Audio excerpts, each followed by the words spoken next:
There it is. It took a second. I think my computer doesn't like me today. It's probably mad at me because of yesterday.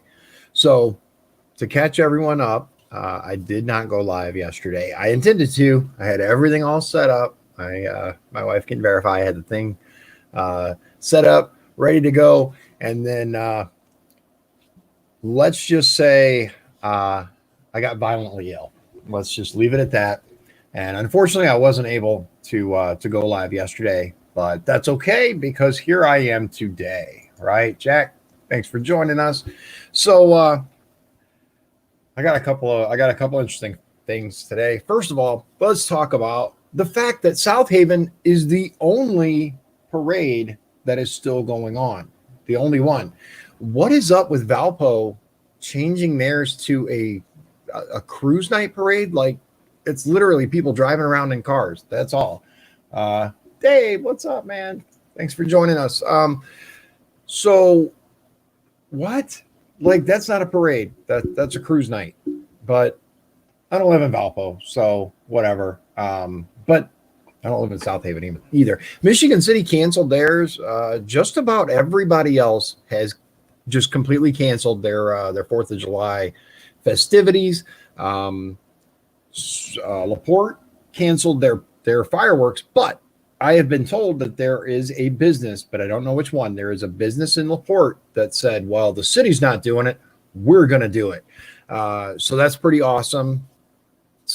When I find out who it is, I will let you know, because props to them, right?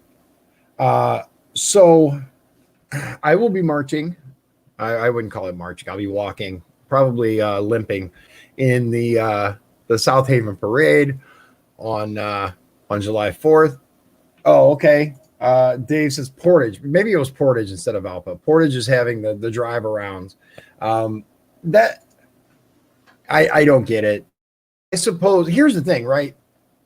If I had new signage for my truck, I might actually drive around, but the magnets that I have are the Dion for Congress, and I haven't put my my vinyl on the back yet for hashtag Dion for Indiana, because I want to make sure I have plenty of time, because I'm OCD when it comes to stuff being lined up and perfect. It cannot be crooked, not even a tiny itty bit. It has to be absolutely perfect. So I'm going to need hours to make sure that everything is exactly lined up and perfect so that I can put it on. But that said, let me show you a couple of the crazy things that are going on. And I'm going to tell you, there are some, hold on. Wait. Jack said, unlike Michigan City, JCs do the parade and fireworks in LaPorte. The city of LaPorte has not organized. Oh yeah, you're right. You're right, Jack. My apologies. Yeah. The LaPorte JCs are the ones who do the fireworks and stuff. And you're right. It's not the city itself, because, why would the city do anything like that? But the JCs unfortunately canceled the fireworks this year in parade.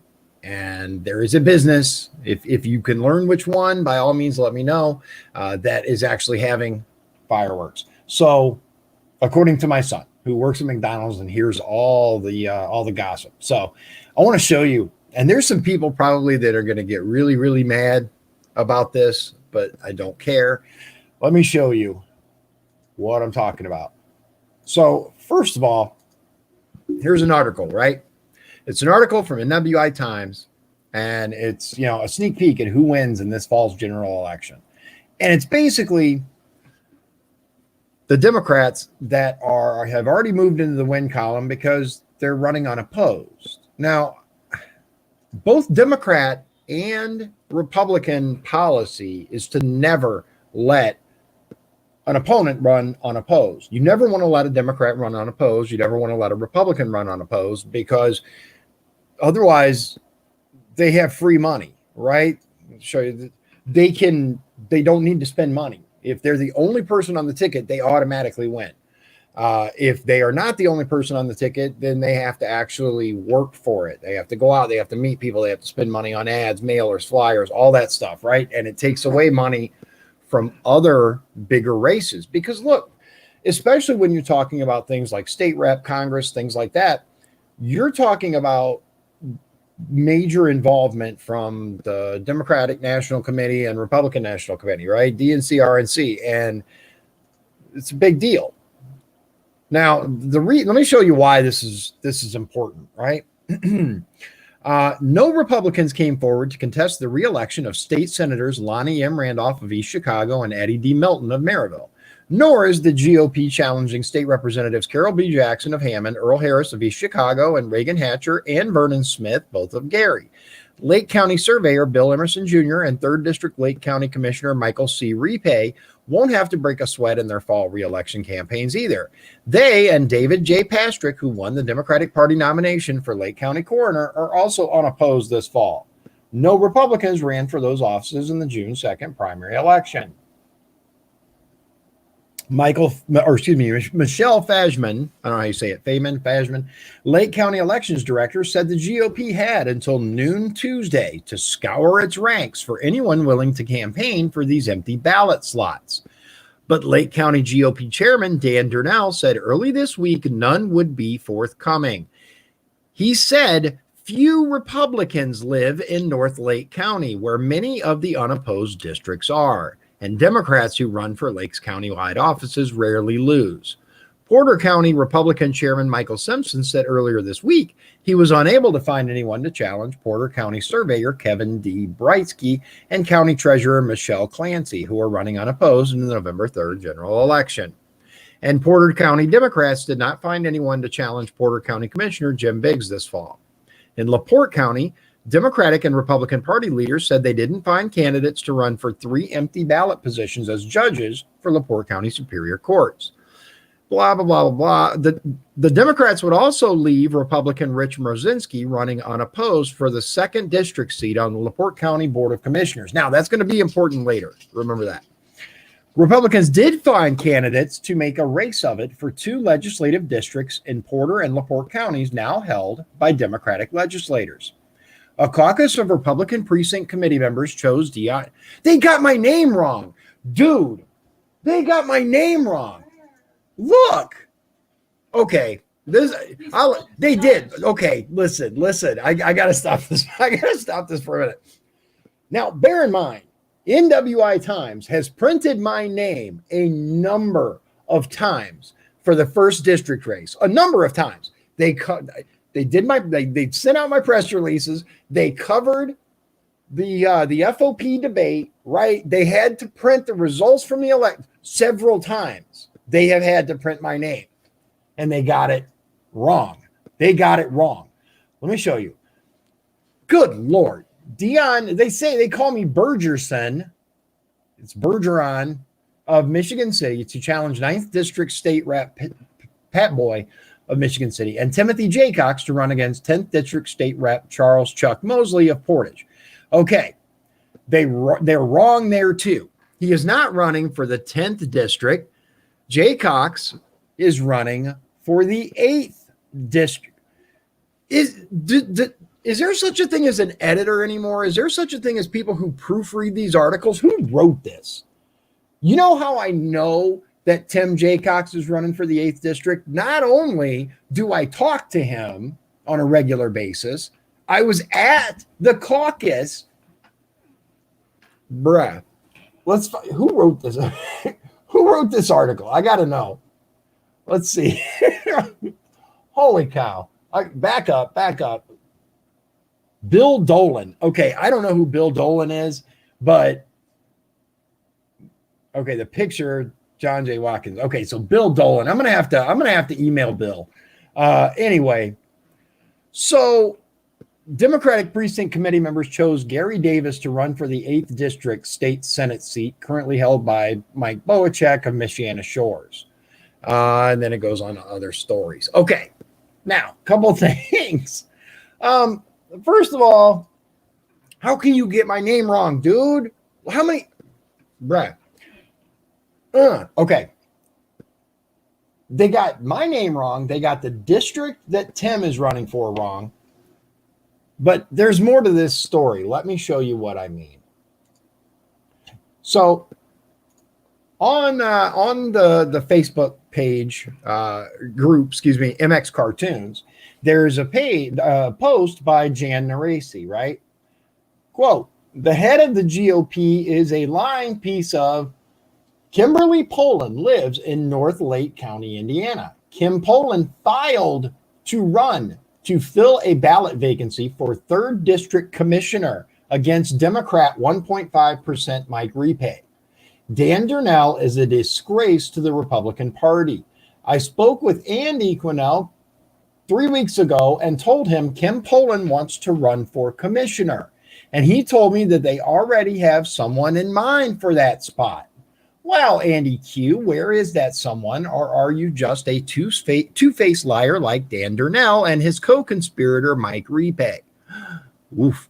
The county councilman, Dan Durnell, and the county commissioner, Mike Repay, should both be in jail for the agreement they signed, known as the Lake County Franchise Towing Fee. This was an illegal ordinance that the Lake County Council, along with the Lake County Commissioners, passed that was a hidden fee that they collected from the towing companies that towed for the Lake County Police Department. Some towing companies refused to fill out the towing agreement because they didn't want to participate in the scam. So there's plenty of comments down here, but I will tell you that. Oh, and the reason that this is important, let me get back to the article. Back up here, I said to remember this. Where is it at? Okay, so here it is. The Democrats would also leave Republican Rich Mrzinski running unopposed for the 2nd District seat on the LaPorte County Board of Commissioners. I do not have a smoking gun in this case, but what I do have is someone that told me that someone tried to file to run against Mrzinski on the Democrat side, and they were told, much like the Lake County Republicans, oh no, we either we like this person where they are or we have someone, right? They were discouraged from filing. Now, this seems to be chronic across the region. This seems to be something that is happening more and more. And how much of this are we going to continue to take? How much of this are we going to continue to go, oh yeah, that's how it works in politics? We need people to step up. We need people to start filling these slots. Ladies and gentlemen, the only way to change the system is from within it. From within it. Put your name on the ballot. Find out what you need to run for office, because I'm telling you, you got to do a better job than some of these clowns. That's just the way it is. That's just fact. Some of these people are a disgrace. We don't need to name names. We know who they are. Some of the people running our towns, our counties, and our states, our government should be in jail, much less should not be in a leadership representative role. I don't even like calling them leaders because they're not leaders, right? They are supposed to represent us, and they can't even do that. So the next thing that I want to show you, this I'm really torn on. I'm going to be honest. This was sent to me by Sean. Thank you, Sean, for this. The Treasury is going to loan $700 million to Overland Park Trucking Company that the Department of Defense sued in 2018, right? Yellow Freight Roadway, okay? Check this out. A struggling trucking company once sued by the Department of Defense is getting a $700 million loan from the U.S. government because, quote, it, quote, is critical to maintaining national security, the Treasury Department said Wednesday. Now, here's the interesting part that makes it, okay, maybe something to consider. U.S. taxpayers will take a 29.6% stake in YRC worldwide as a result of the deal, which was made as part of the CARES Act. The announcement by Treasury did not mention that the Defense Department sued YRC in 2018 for overcharging the government for freight carrier services, and making false statements. Quote, this loan will enable a critical vendor to the Department of Defense to maintain significant employment while providing appropriate compensation to taxpayers, said Treasury Secretary Steve Mnuchin. Treasury said the loan would enable YRC to maintain about 30,000 trucking jobs and continue to support the military supply chain and the transport of goods to more than 200,000 corporate customers in North America. The agreement requires YRC to maintain employment levels and limit executive compensation, dividends, and share repurchases. So I will say this, at least they have included some decent language in it. At least they, put some conditions on it. I haven't read the exact thing, but if the article is correct, it says they have to limit their executive compensation. Good. They have to limit share buyback. Good. And they have to maintain employment levels. And the U.S. population, taxpayers, according to this, I'm not sure how, but U.S. taxpayers will take a 29.6% stake. So I'm curious how that works. Dave, you're absolutely correct. Dave says towing contracts have brought down many politicians. They have indeed. They have indeed. So let me show you a quick overview of the headlines. And there's one thing in particular. I have talked before. Oh, it went away. Where'd it go? It was about cancel culture. It just went away.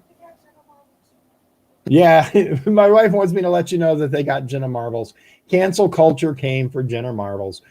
She's a YouTuber that the wife watches, and they're going back like 10, 15 years looking for stuff for people. If you are in the public light at all, you might as well hang it up, because they are going to go back and they're going to find something you said, something you did.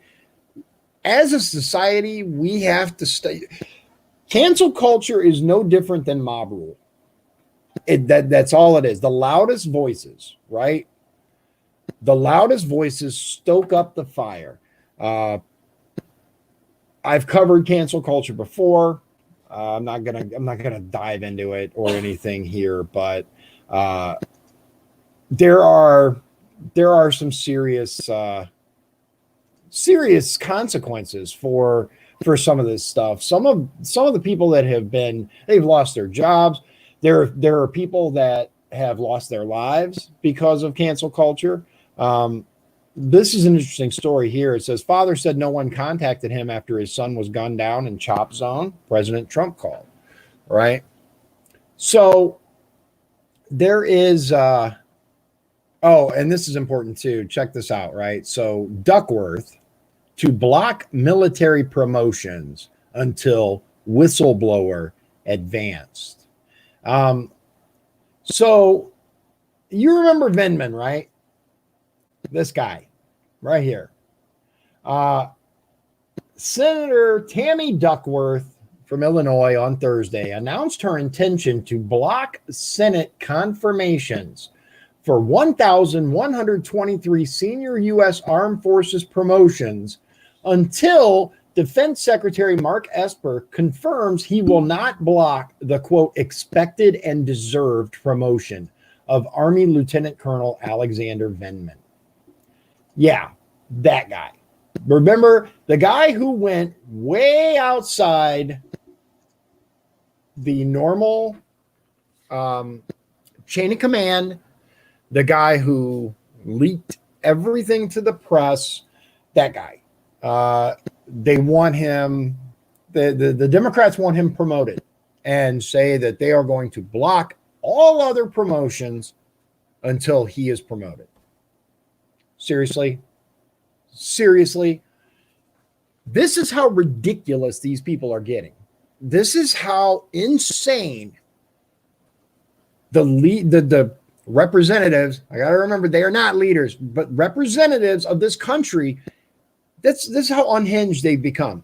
We are not going to give promotions to anybody else until you promote our poster child.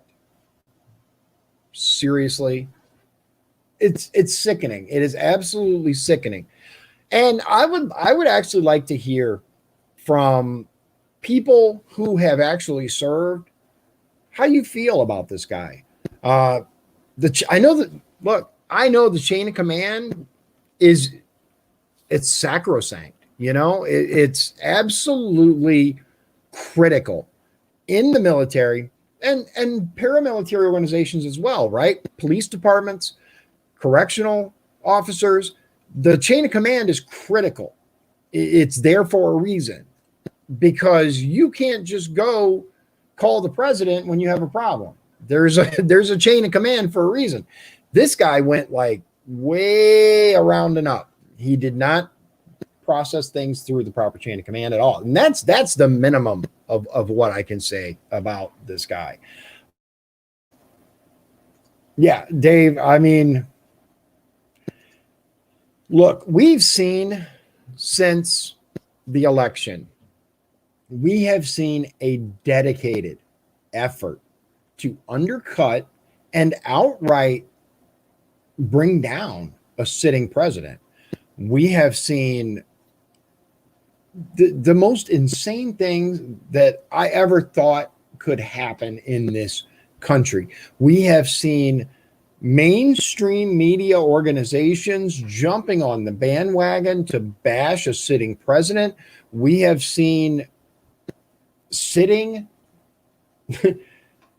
congressmen and senators that are saying the most vile things and calling for violence against people. Did you notice that I think it was Schumer who was calling for violence against the Supreme Court, that they'll regret this. Are you kidding me? Like, what is wrong with these people? And it really does come down to hatred. What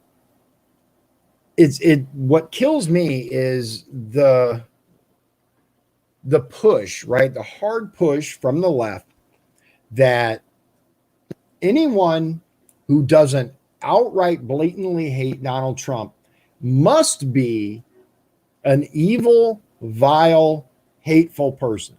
This is their analogy, right? I don't see Donald Trump supporters burning down cities, attacking people on the street for wearing a hat, trying to run down people that are registering people to vote. Those are not Donald Trump voters. Draw your own conclusions, but just saying. So that's where we're at for today. One more little snippet from across the nation. You guys know that Holcomb has extended. Well, I won't say he extended. He paused our Open Indiana initiative, right? And decided to strongly encourage masks. The other hand, we have Texas, where Governor Greg Abbott requires masks statewide to fight COVID-19 and limit size of gatherings, right? So you can easily find this. It's from Dallas Morning News, and it just talks about how Greg Abbott had ruled against it, right? The move marks a major reversal for Abbott, who in April blocked local officials from penalizing people who don't wear masks, undermining their efforts to slow the virus's spread. Those who don't follow Abbott's mask order can face fines of up to $250. The first offense is a warning. Now, let me ask you this. And this is a realistic question, regardless of how you feel about masks. This is a very real question. So the left, right, who claims that the burden of getting a state ID is too high, right? They say that it puts an unfair financial burden on the poor, that requiring someone to show a voter ID of any sort is targeted at the poor, right? But a $250 fine for not wearing a mask is okay? Are you kidding me with this? Who comes up with these rules? Who comes up with left, right? Give me a break. Just seriously, give me a break. Because if you can't afford $25, it's not even $25. It's like what, $11 for a state ID? What state? Oh, Texas. Yeah, look how much it is to get a state ID in Texas. I know Indiana's like $15 tops. And the state of Indiana will give you your first one for free if you show they're broke. So $16, okay? 60 or over, $6. If you're 60 or over, $6. So it's cheap to get an ID in Texas, just like Indiana. I figured, but she just verified. So it's too much to require that. But it what? Yeah, $9 here, right? I just name it. I knew it was under $20. That's all I know. It's been a while since I got mine renewed.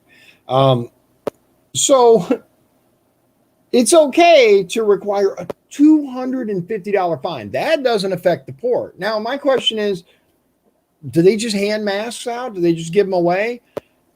How is voter ID not a requirement, but a mask is? And if you don't wear one, it's too. Yeah, you get it.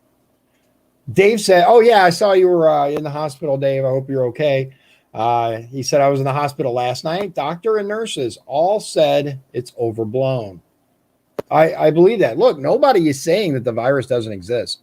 What we're saying is that this whole fear factor push is too much, right? It's too much.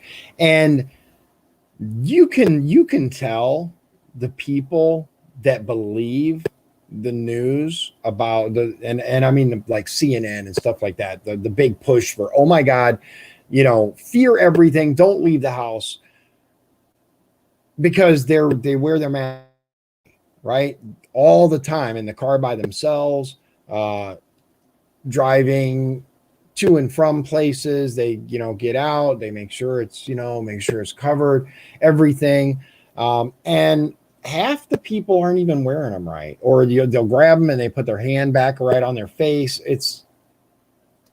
If you're going to wear a mask, if you choose to wear a mask, choice, thank God for now. If you choose to wear a mask, know how to use it properly, or otherwise you defeat the entire purpose of wearing it. That's all I'm saying. So, for just so everyone knows, we're going to start doing more issue videos. We're going to start concentrating on the 9th district and what sort of positive changes we can enact here, and how you have been failed by your current representatives. So leave you with that. God bless you. God bless Indiana, and God bless the USA.